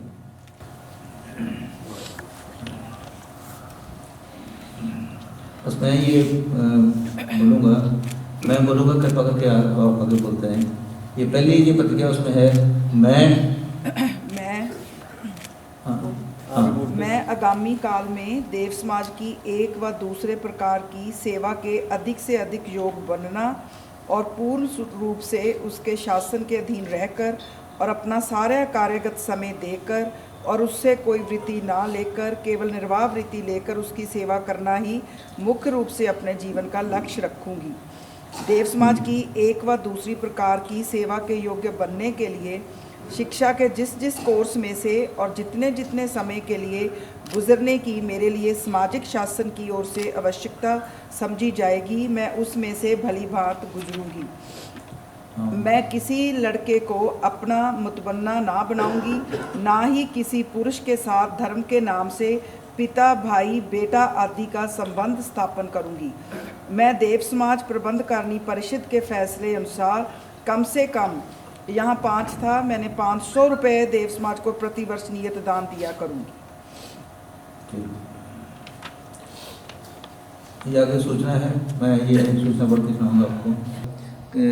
करेगा कि जिससे वह देव समाज प्रबंधकारिणी परिषद के निकट वह इस श्रेणी में देव समाज में रहने के योग्य न समझा जाएगा तो उसे इस श्रेणी में देव समाज की मेंबरी से स्थगित कर दिया जाएगा और उसकी शुद्धि के लिए जो दंड दिए जाएंगे उनके वह ग्रहण करके पूरा करेगा, जो तो उसे बहाल किया जाएगा। सो मैं आज श्रीमती डॉक्टर अग्निश ढिल्लों को गुरु महाराज के 171वें जन्म दिवस पर उम्मीदवार कर्मचारी के तौर पे ग्रहण करता हूँ और आशा करता हूँ कि पहले भी ये बहुत बेहतरीन काम कर रहे हैं, प्रचार का भी है और फाइनेंस का भी है, और इससे भी आगे जैसे श्रद्धे इनके पिताजी हैं उनकी गाइडेंस में आगे अपना और हर पक्ष में विकास कर सके, ऐसी मेरी कामना है। आगे ऐसा है कि इन्हीं को आज उप कर्मचारी के तौर पे भी प्रमोट किया जा रहा है। वो मुझे याद आ गया, आपने भी देखा होगा कि बच्चे जब बहुत इंटेलिजेंट होते हैं ना, 10वीं 11वीं वाले बच्चे अगर पेरेंट्स देखें कि बहुत इंटेलिजेंट है और यूनिवर्सिटी में अप्लाई करते हैं तो उनको further BA, MS, BSc, MSc या PhD की डिग्री तक दे देते हैं। मुझे ये तो सुना है, देखा है, लेकिन प्रैक्टिकली मैं जिस दौर में से गुजरा हूँ, हमारे पास एक डॉक्टर थे MD यहाँ पटियाला में कर रहे थे, तो MD के एग्ज़ाम जैसे दिसंबर में होते हैं और उनके आगे पास होने के बाद में जो DM की है वो जून में चालू हो जाती है। तो डॉक्टर चुटानी आए थे एग्ज़ाम लेने के लिए और उसका नाम था डॉक्टर अश्वनी बहल, मुझे विविडली याद है वो अश्वनी बहल, बहुत इंटेलिजेंट लड़के थे। तो डॉक्टर चुटानी ने उनका इंटरव्यू लेके ये बोला कि डॉक्टर बहल आपकी एडमिशन तो होगी जून जैसे फर्दर आगे आने वाले, लेकिन मैं आपको पिछले जून से ही एडमिशन देता हूँ आगे के कोर्स के लिए। तो जो 6 महीने 7 महीने का पीरियड है वो आपके लिए कंडोन कर दिया, आपको आगे एडमिशन दिया। तो इसलिए हमने माननीय अग्निश के अंदर ये खूबी देखी, तो हमने ये महसूस किया कि इनको गैर मामूली काबिलियत है, खूबी हर पहलू में है। हमने देखा है जहाँ भी वो जैसे भाई अमर सिंह थे, जहाँ कोई कुंडी के फंस गई चलो भेजो थे, वो हंसी में हम मजाक में मुझे कह देते हैं श्रद्धा श्रीमान जी के बारे में, पापा बहुत औखे करते हैं पापा। अब मैं क्या नाम मोड़ नहीं सकती, जहाँ जाना है अग्नि चलो। तो मैं समझता ये इनका श्रद्धा का विषय है, इतनी श्रद्धावान बेटी हो और जो खूबियाँ हमने देखी हैं, तो ये तो मैं समझता हूँ इनके लिए कुछ भी नहीं, ये तो कर्मचारी जाएंगे ये। तो आज हम इनको उप कर्मचारी भी प्रमोट कर रहे हैं। तो उनकी प्रतिज्ञाएँ ये है, परम पूज्य भगवान देवात्मा के संबंध में मैं भगवान देवात्मा की सत्य धर्म शिक्षा और उनके देवरूप और उनके अद्वितीय त्यागों और समर्पणों आदि के विषय में किसी ऐसी बात पर कि जो मेरी समझ में ना आती हो, घमंड भाव से भरकर कोई नुक्ताचीनी ना करूँगी। किंतु यदि उस विषय में मुझे कुछ रोशनी पाने की आकांक्षा होगी तो दीन भावी होकर उसे अपने किसी योग्य साथी से लाभ करने की चेष्टा करूँगी। मैं भगवान देवात्मा को कभी और किसी दशा में भी घृणा करके अपना आत्मा का नाश ना करने, किंतु उन्हें सदा ही सत्य और हित स्वरूप उपलब्ध करने की चेष्टा करूँगी। अपने निज के संबंध में मैं बिना किसी विशेष और उचित कारण के प्रतिदिन अपने सच्चे और परम हितकर्ता भगवान देवात्मा के देव रूप के संबंध में चिंतन करके उनके देव प्रभाव पाने के निमित्त उनकी छवि के सन्मुख देव स्तोत्र और देव आरती का गान किया करूँगी और उनके देव रूप को स्मरण करके उन्हें प्रणाम करूँगी और उनके देव जीवन और उनकी शिक्षा के संबंध में विविध पुस्तकों का पाठ किया करूँगी। आत्म सम्मान भाव के उत्पन्न व उन्नत करने के निमित्त मैं अपने पारिवारिक जनों के भरण पोषण आदि किसी बात के लिए भी किसी जन से क्या साक्षात और क्या साक्षात विधि से कोई वस्तु ना मांगूंगी। मैं अपनी ओर से अपने खाने पीने के लिए भी किसी से कोई वस्तु नहीं मांगूंगी। और जब कोई जन अपने किसी सद्भाव से प्रेरित होकर और केवल अपनी ओर से ही मुझे खाने व पीने की कोई वस्तु देना चाहेगा, वह अपने यहाँ खाना खिलाना चाहेगा, तब मैं ग्रहण करूँगी, अन्यथा नहीं। ये नोट में मैं बोल देता हूँ, इसके बाद में आपने जो पढ़ लेने हैं। अपने पारिवारिक संबंधियों और मित्रों की ओर से किसी कर्मचारी को जो उपहार मिलेगा उसके संबंध में यह नियम लागू नहीं होगा। उसमें उपहार के संबंध में वो कृपा करके आप पढ़ लेंगे बात। जब कोई जन मुझे कोई कपड़ा व कोई नकदी व कोई अन्य वस्तु उपहार में देना चाहेगा, तब मैं उसे विशुद्ध समझने पर ग्रहण करूंगी और 1 महीने के अंदर अंदर ऐसी सब नकदी व वस्तुओं के ग्रहण करने का पता देव समाज हेड ऑफिस में भेज दूंगी। फिर उनके संबंध में देव समाज की ओर से जो आज्ञा मिलेगी उसका पालन करूंगी। मैं देव समाज के शासन के अधीन रहकर उससे कोई वृत्ति ना लेकर केवल निर्वाह वृत्ति लेकर नियम पूर्वक उसकी सेवा का काम करूंगी। उसके लिए साधारणतः अपना सारा कार्यगत समय अथवा कम से कम 6 घंटे प्रतिदिन दूंगी और मैं देव समाज प्रबंधकारिणी परिषद की अनुमति के बिना किसी भी ट्रस्ट या ट्रस्टी नहीं बनूंगी। देव समाज का जो काम मेरे संपुर्द होगा उसकी रक्षा और उन्नति के लिए प्रतिदिन मुझे अपने आप जिन सत्य उपायों को सोचने और नोट आदि के द्वारा स्मरण रखने की आवश्यकता होगी, उन्हें सोचने और नोट आदि के द्वारा स्मरण रखने का मैं प्रयत्न करूंगी। और देव समाज के हेड ऑफिस अथवा मेरे शासनकर्ता की ओर से जो जो रिपोर्ट मुझसे चाही जाएगी उसके ठीक समय पर और ठीक और पूर्णता वर्णन करके देने का यत्न करूंगी। देव समाज का जो जो काम मैं अपने जिम्मे लूँगी और सामाजिक शासन की ओर से भी उसका करना मेरे लिए स्वीकार कर लिया जाएगा, तब मैं उन कामों के संबंध में अपने सामाजिक शासनकर्ता व कर्ताओं की आज्ञाओं का भली भांति पालन करूंगी, चाहे उनमें से कोई आज्ञा मेरे किसी कामना व रुचि के विरुद्ध भी क्यों ना हो। मैं अपने निज के किसी काम व अपनी निज की किसी आवश्यकता पर देव समाज के परोपकार विषयक काम और उसकी आवश्यकताओं को मुख्य स्थान दूंगी और अपने इलाके व दफ्तर आदि से जहां मुझे काम करने के लिए नियत किया गया होगा, अपनी रुचि के अनुसार अपने किसी निज के काम व अपनी बीमारी आदि के लिए बिना छुट्टी लेने के गैर हाजिर ना हो जाऊंगी, सिवाय किसी बहुत बड़ी दुर्घटना के कि जिसका सूचना मैं उसी समय अपने परिचालक और देव समाज हेड ऑफिस में भेजने की बाध्य होंगी।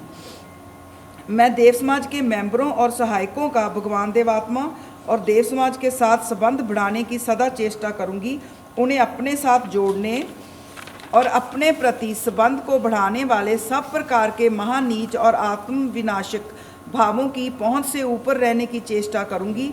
अपने आप को उनका पुरोहित बनाकर अपना और उनका आत्मिक नाश ना करूंगी और देव समाज के किसी मेंबर व सहायक को अपने पैरों के निकट भूमि पर सिर रखकर व अपने घुटनों को छूकर प्रणाम करने की कभी अनुमति ना दूंगी। मैं देव समाज के मेंबरों और सहायकों के साथ सद्भाव रखने, उनमें से किसी को घृणा ना करने, अपने आप को उनका अफसर समझकर अफसरी के कारण अपने घमंड को बढ़ाकर अपने हृदय को नीच ना बनाने, अपने इस घमंड भाव से परिचालित होकर उनके प्रति अपने किसी वर्ताव में अपमान व घृणा मूलक किसी क्रिया का प्रकाश ना करने और उनसे एक व दूसरे कारण से कट जाने के रोग से बचे रहने के लिए संग्राम करूंगी। कर्जा लेने व दिलाने के विषय में मैं देव समाज प्रबंधकारिणी परिषद की आज्ञा के बिना देव समाज के किसी फंड में से किसी जन को कोई रुपया कर्ज ना दूंगी। देव समाज संबंधी किसी कार्य के लिए किसी जन से खुद कर्ज ना लूँगी। अपने किसी रिश्तेदार, किसी मित्र व किसी साथी सेवक व सेविका को किसी दूसरे सेवक सेविका से अपनी जिम्मेवारी पर कभी कर्ज ना दिलाऊंगी। आगे के लिए भी आप निज के तौर पर किसी तरह से कर्जा नहीं लूँगी। आगे है कि अगर कोई कर्जा लिया है तो उसका देव समाज को प्रबंध को बताना है, पर मैंने कोई कर्जा नहीं लिया, इसलिए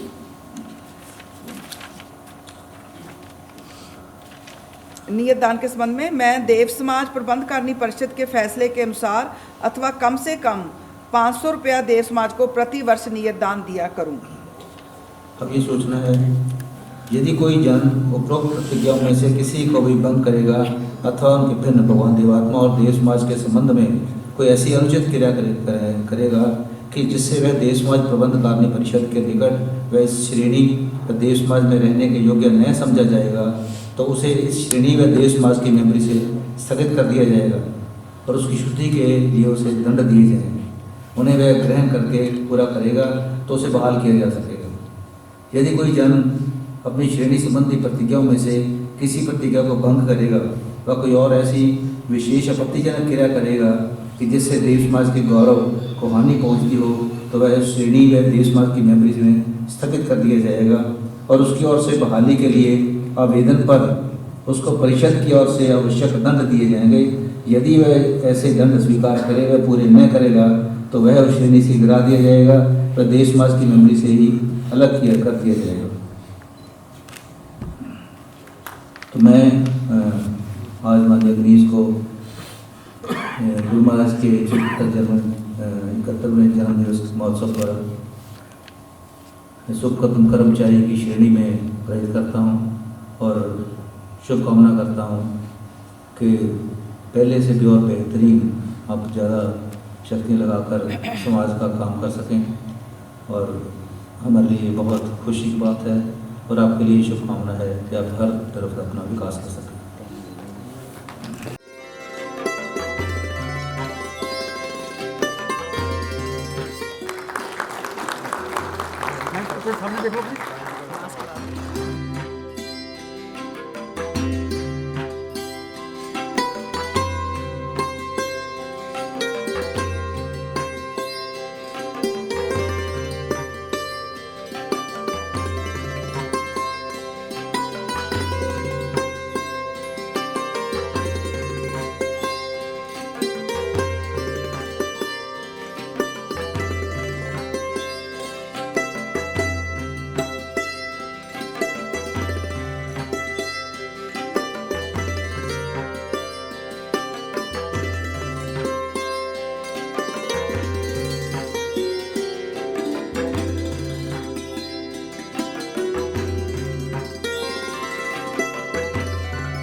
उन्होंने मुझे बताया, एक बात बताई कि जब मैं पैदा हुआ तो कहते हैं कि मेरे जब दादा को पता चला तो वो आई मेरे पास और घुंघरू लेकर मेरे कानों में उन्होंने खड़काए। कहते फिर उन्होंने मुझे उठा लिया, अपने पाँव में घुंघरू बांधे और चक्कर लगाए। चूँकि मैं बताना ये चाहता हूँ कि हर बाप के दिल में अपने बच्चों के लिए होता है कि मैंने उसको क्या बनाना है, उनका क्या उसका फ्यूचर आपके लिए क्या सोचता है। मैंने भी सोचा था जब ये पैदा हुई बरेली में, क्योंकि वहाँ इसके नानके से मैं वहाँ गया हुआ था, तो ये आप जानते हैं कि थोड़ी सी बहुत तेज़ है काम करने में, तो पैदा होने में भी ये पहले ही पैदा हो गई थी।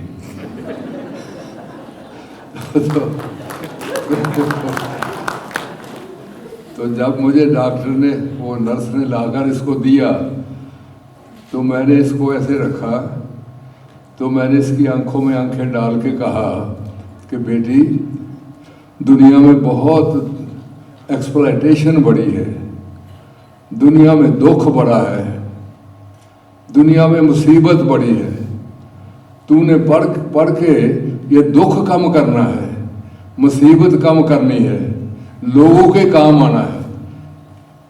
तो मेरी बात ये ध्यान से सुन लेना। मैं ऐसे बातें कर रहा था तो इसकी मामा बलजीत जी ने मुझे कहा कि किससे बातें कर रहे हैं। मैं कहा कि नहीं, इस बच्ची से, नाम तो इसके पहले रख लिया था। तो कहने लगे बातें जी समझती हैं, तो हंस पड़ी। तो मैंने कहा देखना जरा, बड़े हो के ये मेरी सारी बातें पूरी करेगी।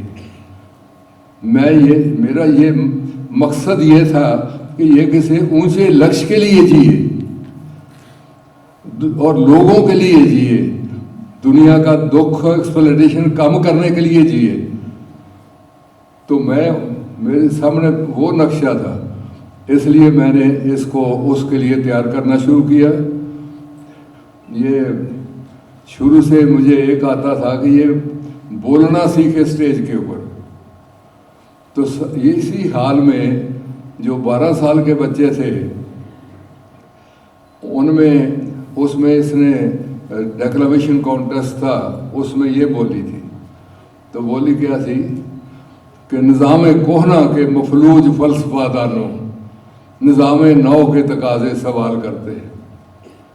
ये बहुत बड़ी शायर की है, उन दिनों देश की आज़ादी की बातें उसने की थी, बड़ी कमाल की उसकी कविता है। तो वो जब इसने यहाँ कही तो सारा हाल ये था, ये तालियों से गूंज उठा। फिर जब ये छोटी बच्ची थी तो मेरे दिल में एक बहुत बड़ी थी कि मैं कोई ऐसी ये बच्चों को एक ऐसा गिफ्ट दूं जो आम माँ बाप नहीं देते। तो मैंने खटखड़ कलां, जहाँ शहीद भगत सिंह की माता जी रहते थे उन दिनों, पता किया कि वो यहाँ ही है। मैं यूपी से वहाँ गया खटखड़ कलां में, मुझे पता लगा कि वो सहारनपुर चले गए, उनके लड़के वहाँ उन दिनों मिनिस्टर थे। तो मैं वहाँ गया, ये 3 साल की थी, ब्रूनो 3 महीने का था। जब हम वहाँ गए बहुत खुश हुई, वाकफी थी आपस में परिवार की। तो मैंने, इसके मामा ने ब्रूनो को तो माता जी की गोद में डाल दिया और ये साथ खड़ी सी सबिया उसी फोटो में, और मैंने वो फ़ोटो खींची।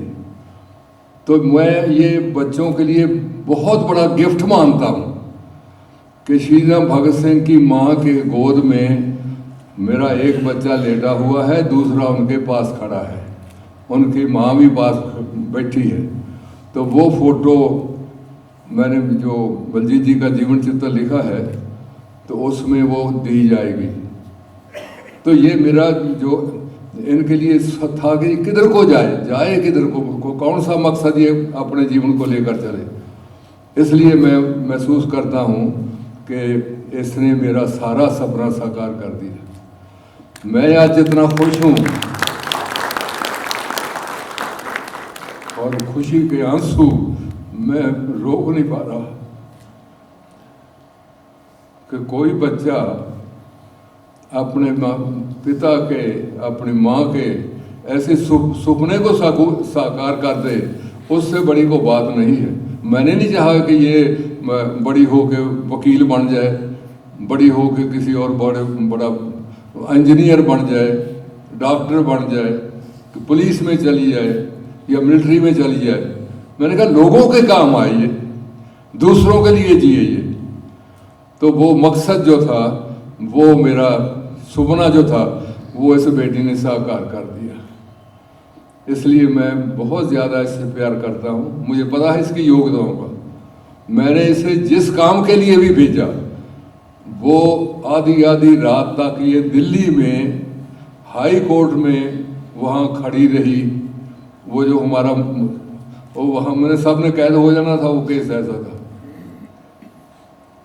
और उससे निकालने वाली यही थी। इसने जाके ऐसी बातें की है, उनको समझाई सारी बातें। इनके मुकाबले में जो थे वो तो सुप्रीम कोर्ट के वकील थे, और मैं हैरान हूँ जब इसने मुझे बताया कि जब मैं पापा वहाँ गई, हमारा जो पक्ष हम पेश कर रहे थे, तो वो तो कहते मुझे लगा कि ये बड़े बड़े आदमी हैं, वकील हैं, तो मैं इनके सामने क्या करूँगा। कहते सबसे पहले मैंने बात ये की उनकी सारी बातें सुनने के लिए, जो हमारे वो बीच में पड़े हुए थे वकील थे, वो बहुत बड़े दिल्ली के सुप्रीम कोर्ट के। मैंने कहा जी ये जो जितने पक्ष के लोग हैं इनको बाहर निकालो, मैं आपसे अकेलों से बात करना चाहती हूँ। कहते वो उन्होंने मेरी बात मान ली और उनको बाहर निकाल दिया।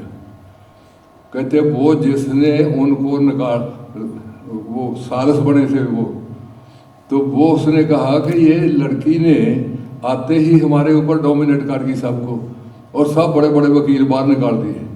मनोज जी को पता है सारी बात, ये वहाँ ही थे, और उनको सारी बात बताई। उसने कहा मैडम मैं आपकी बात समझ गया, आप बिल्कुल पक्ष आपका बिल्कुल ठीक है, और आपके हक में फैसला होगा ये जहाँ जो होगा। तो मैंने जहाँ जिस मोर्चे पे भी इन्हें भेजा तो वो सर करके ही आई है, हार के नहीं कभी आई। और ये बठिंडे की जो बात कर रहे हैं, करोड़ अरबों रुपए की ज़मीन है जो देव समाज के कब्जे में है, और उसमें जो कुछ लगा हुआ था वो कोई आसान काम नहीं था वहाँ जो। और जो इन्होंने बताया कि किस तरह रात के 2 बजे FIR हुई, जब तक FIR नहीं हुई ये बेचती रही, बताती रही, और सब मान गए पुलिस वाले। और एक जो वहाँ का DSP था, DIG था, उसने कहा कि मैडम बात एक बताऊं,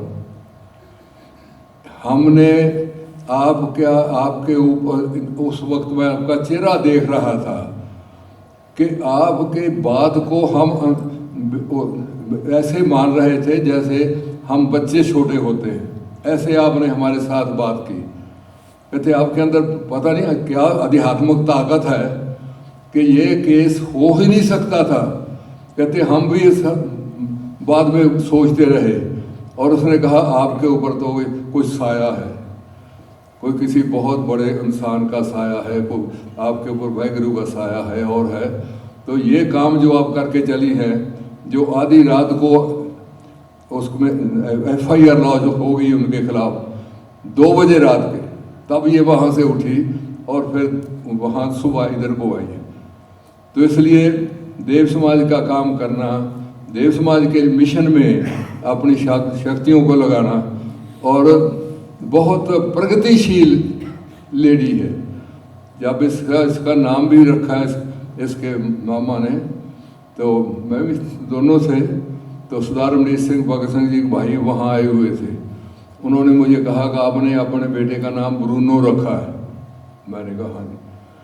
कहने लगे कि ये नाम तो ये आदमी वो था जिसको जिंदा जला दिया गया। तो उन्होंने कहा ये आपकी वो छोटी बहन कहते थे कि मेरी छोटी बहन भी बड़ी प्रगतिशील औरत है, जो ये मान गई कि मैं अपने बच्चे का नाम ऐसे आदमी पे रखना है जिसको जिंदा जला दिया गया। कहते माँ कहे मैं क्यों ऐसा आदमी पे रखूँ जो जिंदा जला दिया गया। कहते इसलिए आपका तो जोड़ा ही कमाल का है, इसलिए हमने इनको जो जिस तरह पाला है उसका मैं समझता हूँ इसने बहुत कई गुना रिटर्न दिया है। तो आगे भी मुझे विश्वास है कि हमारी जो काउंसिल है सारी, मैं कहता हूँ कि दी बेस्ट काउंसिल है ये जो बनी है देव समाज की, तो उनके हाथों में देव समाज बहुत सुरक्षित है और आगे ज़रूर ये तरक्की करती चली जाएगी। तो मैं अपनी बेटी की सेहत के लिए और इसके आध्यात्मिक विकास के लिए, इसके नैतिक विकास के लिए शुभकामना करता हूँ, और आगे ये दिन रात दुगनी चौगुनी तरक्की करे और सच्चाई भलाई का जो रास्ता है वो ना छोड़े। ये हमारा चंडीगढ़ में देव समाज का सिक्का चलता है। देव समाज में जब कुछ देव समाज की तरफ से कोई जाता है किसी ऑफिस में, तो वो खड़े होकर मिलते हैं कि ये देव समाज के लोग हैं, ये झूठ नहीं बोलते, ये मुश्किलों में भी झूठ नहीं बोलते, और ये दूसरों के लिए जीते हैं। इसलिए ये है तो इस पीछे सब इसका जो श्रेय है वो तो परम पूजनीय भगवान देवात्मा को जाता है। अगर गुरु महाराज न मिले होते ये काम सारे होने ही नहीं थे। बाद में तो रोड आ जाता है, शादी के बाद बच्चे हो जाते हैं और हो जाते हैं। और एक से इसके मैं धर्मपत्नी को भी बधाई देना चाहता हूँ। यह जो प्रतिज्ञा कर रही थी तो वो कहते आप काहे को ये प्रतिज्ञा कर रही है, तो उन्होंने कहा कि बहुत बड़े खुश थे कि मेरा तो पहले भी उनका साथ रहा बहुत ज़्यादा, कि अब भी साथ रहेगा मेरा, आप करो जो प्रतिज्ञा करनी है।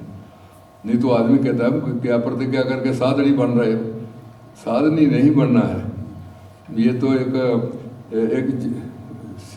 है, बहुत बड़ा मिशन है पूजनीय भगवान का, जिसमें सेवाकारी होना है।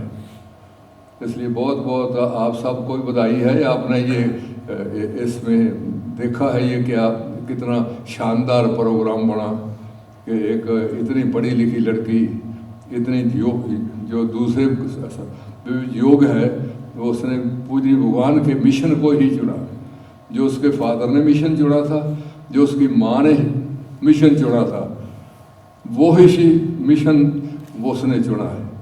तो उसके लिए बहुत बहुत प्यार, बहुत लंबी बधाई है मेरी, और आपको भी है कि जिन्होंने ये दृश्य देखा है। धन्यवाद।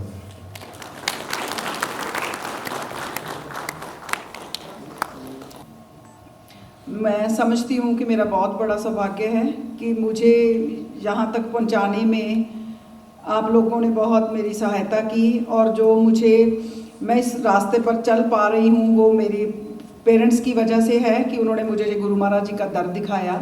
लेकिन मैं एक बात बताना चाहती हूँ अपने माननीय पिताजी के बारे में कि जब से मैं देव समाज काउंसिल की मेंबर बनी हूँ, इन्हें गुरु महाराज जी के कर्मचारी, गुरु महाराज जी के काउंसिल के मेंबर्स और इनका इतना अपने मन में वो समझते हैं कि वो इतने मान सम्मान के अधिकारी हैं कि पहले ये मुझे कहते थे अग्नीश तू इधर आ जा, अग्नीश तू ये कर दे। जब से मैं देव समाज काउंसिल की मेंबर बनी उन्होंने मुझे तू कहना छोड़ दिया। ये मुझे यही कहते हैं अग्नीश इधर आ जाओ, आप ये कर लो, या आप कहाँ हो अग्नीश आप। मैंने कहा ये आप कैसे बातें कर रहे हो, जब इन्होंने मुझे पहली बारी बोला। कहते नहीं तू सम्मान की अधिकारी है कि तू देव समाज काउंसिल की मेंबर है। तो मैं इनको बहुत दफ़ा कहती कि पापा अब कोई मुझे तू कहने वाला नहीं रहा, आप मुझे तू कहें। तो कहते नहीं बेटा मैं कह नहीं सकता अब। तो कभी घर में तू नहीं कहा मुझे। तो ये मैं ये बताना चाहती हूँ कि इनके सामने गुरु महाराज जी का मिशन, उस मिशन में काम करने वाले जो व्यक्ति हैं उनका अपने मन में कितना सम्मान है। तो ये, लेकिन दूसरी बात ये भी है कि श्रीमान गुरु महाराज जी के साथ तो लोग कैसे रहे होंगे, श्रीमान जी के साथ रहना भी बड़ा मुश्किल है। वो मैं सच में कई बार सोचती हूँ कि अगर बहुत ज़्यादा वो सम्मान श्रद्धा ना हो तो आप सारे जो आपके बलखम है वो निकाल देते हैं। तो लेकिन वो परिवार में ऐसा सम्मान आया कि मैं इनकी बातें मानती नहीं। मैं सब बच्चों से कहती हूँ कि माँ बाप, मोस्टली माँ बाप हमारी भलाई चाहते हैं। आप अगर वो जिस रास्ते पे चलाना चाहते हैं उस पे चलते जाएं। और लेकिन अगर जब गुरु महाराज जी की मिशन की बात है तो वो बहुत खुशियों भरा रास्ता है। यहाँ पे मैं समझ सकती हूँ कि दुनियावी भी हमें बहुत लाभ होते हैं। हमारे घर में लड़ाई झगड़ा नहीं हुआ, और क्या चाहिए। हमारे घर में कभी पति पत्नी का अपमान नहीं हमने आपस में किया, और क्या चाहिए। वो वैसी बातें नहीं हुई, बच्चे सम्मान कर रहे हैं, माँ बाप का सम्मान है, ये दुनियावी खुशियाँ हैं। और सच्चाई के रास्ते पे चलते हुए धन की कमी भी नहीं होती। वो मेरे पति ने कभी कोई बेईमानी नहीं की, पर धन की कमी भी नहीं है। तो वो इसलिए ये रास्ता बहुत अच्छा है, बहुत खुशियों भरा है। लेकिन आज मैं ये कोट देख के सोच रही थी कि कभी बचपन में देखे थे डाले हुए ये कोट, तो ये पहले तो यकीन ही नहीं आ रहा, मुझे भी नहीं आ रहा कि मैंने ये सफ़ेद कोट डाला है। ये अभी तो थोड़ा टेम्परेरी है, इसको मैं अच्छा सा बनवाऊंगी क्योंकि ये बड़ा महत्वपूर्ण कोट है, तो इसकी मैं लाज रख सकूँ। वैसे तो कहा जाता है ना कि जट मरा सो जानिए जब 13वीं हो जाए, वो जट के तो जट थे ज़्यादा समाज में, इसीलिए गुरु महाराज ने जट्टों का नाम लिया। ये हम सब मानव जाति के ऊपर है।